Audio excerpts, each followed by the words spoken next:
We've got a panel of guests we've put together to try and kick this around to see where it may well go over the coming hours and days. Marcus Papadopoulos is a Middle East commentator and editor of Politics First. Pavel Andreev with me now. Hi, sir. Executive Director of the Valdai Club Foundation, a discussion group of leading experts across many fields. We've also got Sunny Handal as well. He's editor of the political blog Liberal Conspiracy, and Nisanawe, RT's senior political correspondent. Guys, thank you all for your time. Sunny, if I can come to you first of all, if I may.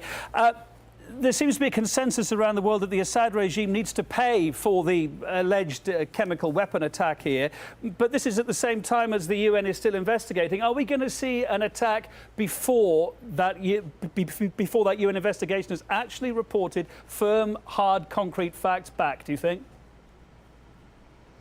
No, I don't think that will happen. I think there's a lot of pressure on President Obama and certainly in the UK on Prime Minister Cameron to show firm evidence, before they take any action. Today, the Labour Party said that they're not going to support any intervention in terms of the UK unless the Prime Minister comes to the House of Parliament with firm evidence. So there's going to be, I think that even the coalition, which is looking to do something more recently, the coalition of Western nations is going to start splintering unless, of course, they wait, they show the evidence, and they go properly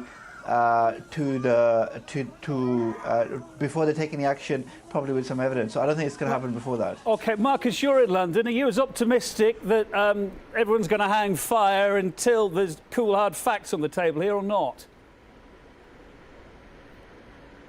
Well, can I just say, I think the question that actually should be asked to people at the moment in Britain is it acceptable for America and its allies to be deciding which country is liable to be attacked in the world and which country isn't liable to be attacked in the world? America and its allies are not the police, they're not the policemen of the world. That's completely unacceptable. America has no right, legal or moral right, to attack an independent sovereign country. This should be the focus of discussions regarding Syria. We saw this in Bosnia, we saw this in Kosovo, we saw this in Iraq, we saw this in Libya, we're seeing it again in Syria. It's lie after lie to achieve geostrategic objectives. Pavel Andreev, is history repeating itself here then? Well, it does indeed look as a pattern, which has been explored quite a number of times over the past decade. Having said that, previously you could see some strategy, and Marcus was talking about some geostrategic aims. I can hardly see any geostrategic aims as such here.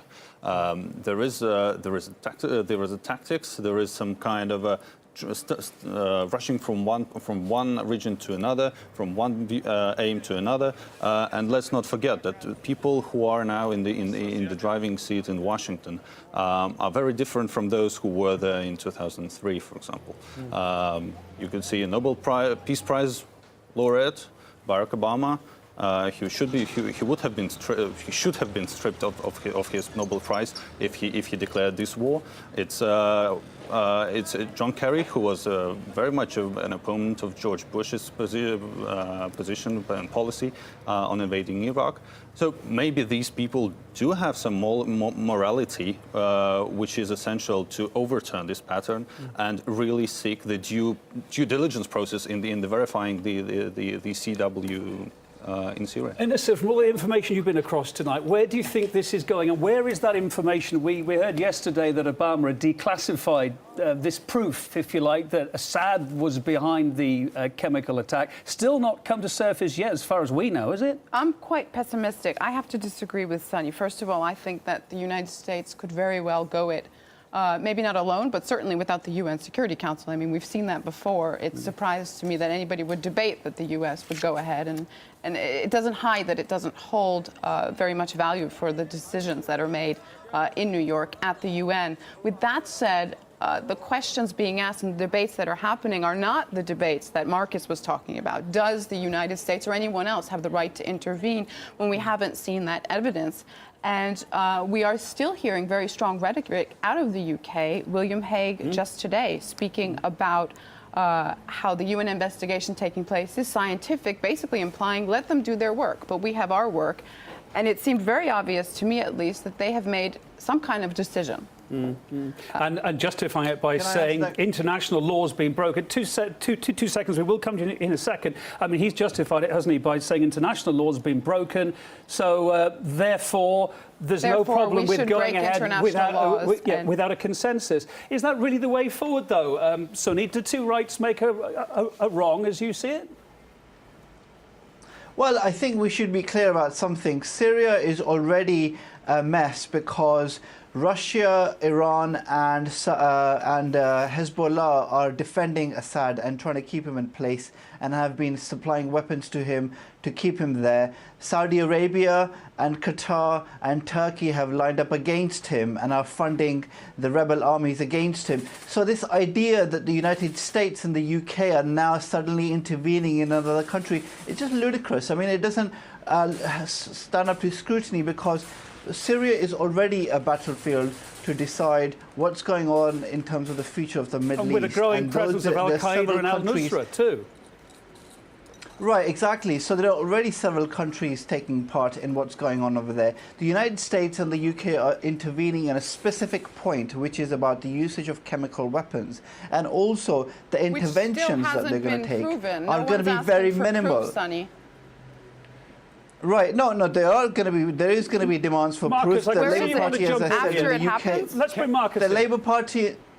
Let's bring Marcus. We're Can I just finish that? Yeah. Finish your point, then we'll go to Marcus. Okay. Yes, Kevin. Yes, Kevin. I think it's very important to make this clear to domestic audiences in the West because they don't hear this from the mainstream media. They don't hear this from their politicians. The the West's stance on Syria is not guided by human rights, democracy, or the rule of law. It's guided. No one said it was. Syria pursues an independent foreign policy. It has a close relationship with Russia and Iran. That's why it's being targeted. If the West's stance is all about democracy, human rights and the rule of law, then why is there not an American naval flotilla off the coast of Saudi Arabia? Saudi Arabia has arguably the most wicked regime in the world, where homosexuality is punishable by death, apostasy is punishable by death, adultery for women is punishable by death, and Saudi Arabia is the root of Islamic extremism and terrorism in the world. 9/11, the London bombings, the Madrid bombings, the Bali bombings, all go back to Saudi Arabia. It is preposterous nonsense to say that the West's stance on Syria is guided by a notion of freedom or human rights. It's simply untenable. Can I just respond? Can I just point out that the intervention in Syria is not about human rights? And actually, if it was a humanitarian intervention, then they would have intervened 2 years ago. Since 100,000 people, Syrians, have died in the hands of Assad since. So firstly, it's not a humanitarian intervention. Their aim is to take revenge for the usage of chemical weapons and to send out a signal that any government that uses chemical weapons on its own people is going to face some international sanctions. Okay, guys, I'd like to bring what they're doing is... I'd like to bring in Pavel. Just briefly, they're going to launch... Sorry, go on. Look, finish your point. Finish your point quickly. My point is briefly that they're only going to launch a few attacks on military targets in Syria, and it's not going to be a ground intervention. It's not going to be a humanitarian intervention. Against an independent sovereign country. That it is. Against an independent sovereign country. Against an independent sovereign country.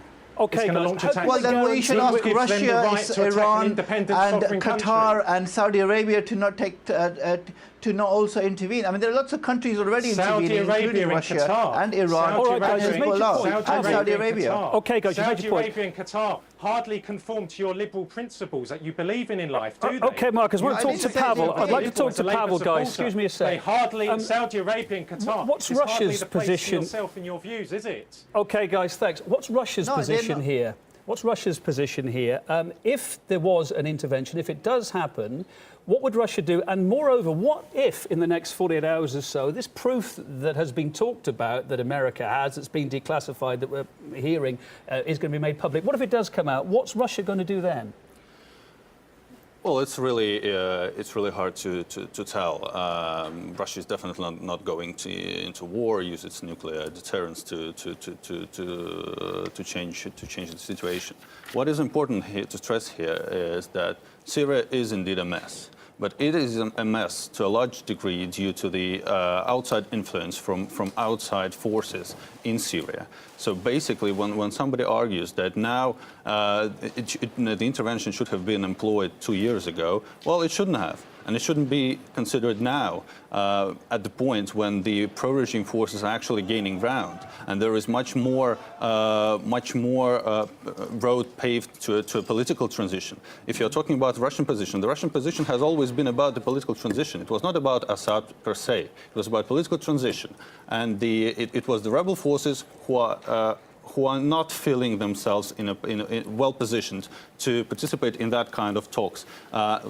One might argue that it is because a lot of the driving force behind the rebel force is of a rather radical thinking, to put it mildly, and they would not get support and would not get to the ruling